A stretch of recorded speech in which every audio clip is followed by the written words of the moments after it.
Druids out of Wexford and Dublin and Meath and all around. And the last time we left them was on St. Patrick's Day, where they were robbed down at Tompkins Square Park.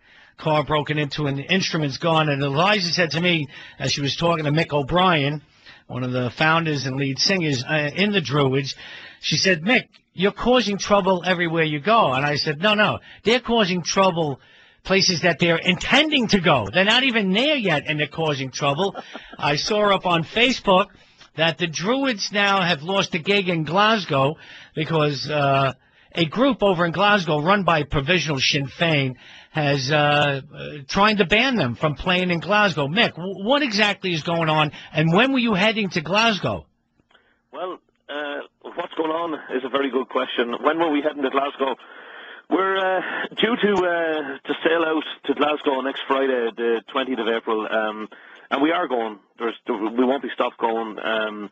As far as I know, there is no legislation or no illegality on us travelling anywhere. So we will go to Glasgow, and we will go on Friday, where we play in Port Hibbs Hall in Port Glasgow on Friday night, and we play in the Lanarkshire Hall in Glasgow on Saturday night, the 21st. And that's for the volunteer Brendan Hughes Republican Flute Band. Now, we were supposed to play a gig on Sunday afternoon in a pub in Glasgow. And we booked the gig. Actually, the guy who runs the pub contacted us and booked us to play in the gig. We didn't go chasing it. He booked us. And I got a call.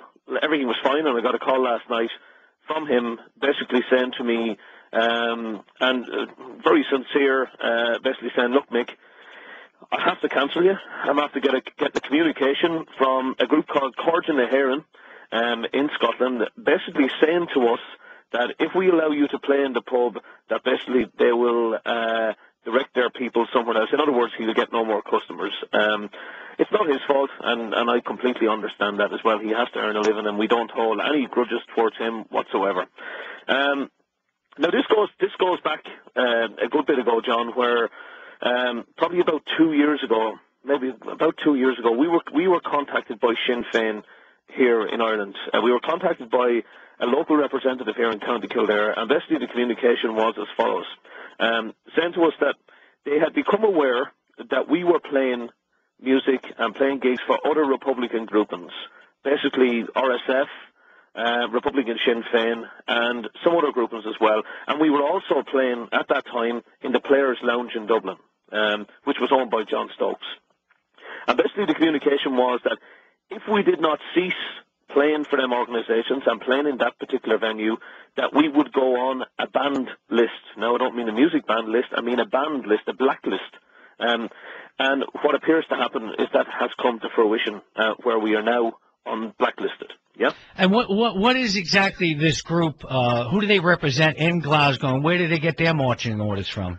My understanding is the Corgin na HÉireann is affiliated to Sinn Féin. That's my understanding. That basically they're either a sister organisation or supporters of Sinn Féin here in Ireland. I'm not too familiar with the group, but I know there is a connection between them and Sinn Féin, and the orders have come from Sinn Féin. I'm under no illusion about that. We were also playing in a pub in Belfast, and although we haven't been officially told this, but I believe, and I truly understand, I truly believe that the reason why we no longer play in that venue is because of the same reason, is because we've been blacklisted by Sinn Féin. This is absolutely and totally and utterly crazy, John, because let me tell you this, and I want to say this on the airwaves, and I want to say it clearly. During the presidential election in Ireland, which was only, a couple of months ago, we were the only band, the Druids Irish Rebel Band, were the only band that publicly supported the campaign of Martin McGuinness, right? We had posters of Martin McGuinness at our gigs because he was the only alleged Republican that was standing for the presidential election. All right, cancel your ticket to New York. Continue. Go ahead.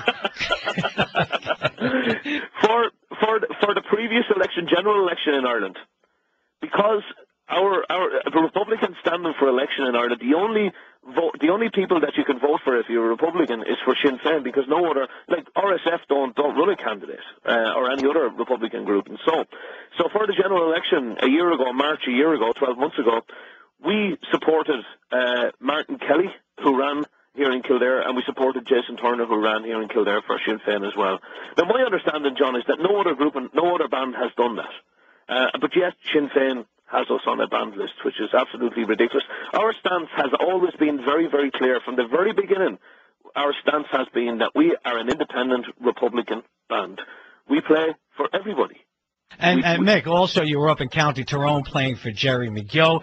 But also, I want to say the power that Provisional Sinn Féin do have in Glasgow, particularly with the Republican pipe bands that come over and play at commemorations throughout Ireland. Now, this is a big deal for the bands in Glasgow, and I know how they work, and I know how they put the arm on, because I was involved in organizing things in Bundoran in County Donegal, where they told the pipe bands in Glasgow, you're not allowed to play at the hunger strike commemoration in Bundoran, in Donegal, and I know the weight they carry in Glasgow. They could go up to some of these pipe bands. Now, you're playing for the Brendan Hughes one in Glasgow. They say, listen, if the Druids play for you, you're not going over to Ireland to play any of the commemorations that are coming up, which is a big deal for the bands in Glasgow. It's a great week out for them. And it's absolutely crazy. Like we've had, I had a communication today, just today. I had a communication from somebody in Scotland over Facebook, right? Basically saying that we should not be talking about this on social media, or we should not be talking about this on the airwaves, that we should keep it to ourselves. Well, I'm fed up of keeping this to myself. Do you know what I mean? Absolutely fed up of this. It's absolutely ridiculous. If we do not have the freedom as a Republican music band to play for who we want, and we're singing songs of freedom, that's a serious contradiction. That's a serious contradiction. I'm not prepared to stand on the stage and do that. Well, Mick, we're going to play a song right now. It's Bobby Sands' poem. Wait, John, let's just say, if you guys want to see the Druids, they will be coming over in September, and we want to pack the house. We'll be playing Connolly's, and we want to make sure and pack the house. And I think you guys are coming over again in December. So people out there want to support this band and what they're doing and what they're representing. Thanks very much, ladies. Could I just say that gig in Connolly's, it's a huge ordeal. It's a huge, big gig for us. It's our biggest gig in New York to date, and we are really, really looking to get a crowd in there. It'll be absolutely brilliant. The 15th of September in Connolly's in Times Square. All right, Mick, maybe describe this next song, which will not be heard at that bar next weekend in Glasgow, but it'll be heard here in New York. It's the Bobby Sands poem. This is when we were recording our album, The Starry Plough, we really wanted to include a poem, some of Bobby Sands' poetry, because, okay, his songs are known here in Ireland, like Back Home in Derry and Macklehatton and songs like that, but his poetry, everybody was aware that he was a poet and he wrote poetry, but very few people had heard it. So we really wanted to include something like that on the album. So I picked out this piece called Weeping Wind, which basically describes the conditions of the hunger strikers, or of a prisoner locked up in Longkesh. If you listen to it and listen to the sentiment in it, it's horrific. It's absolutely horrific. And if you try and get inside what Bobby Sands was trying to put out and understand what he means, I think he had a unique way of expressing himself through poetry. I love it. I absolutely love it.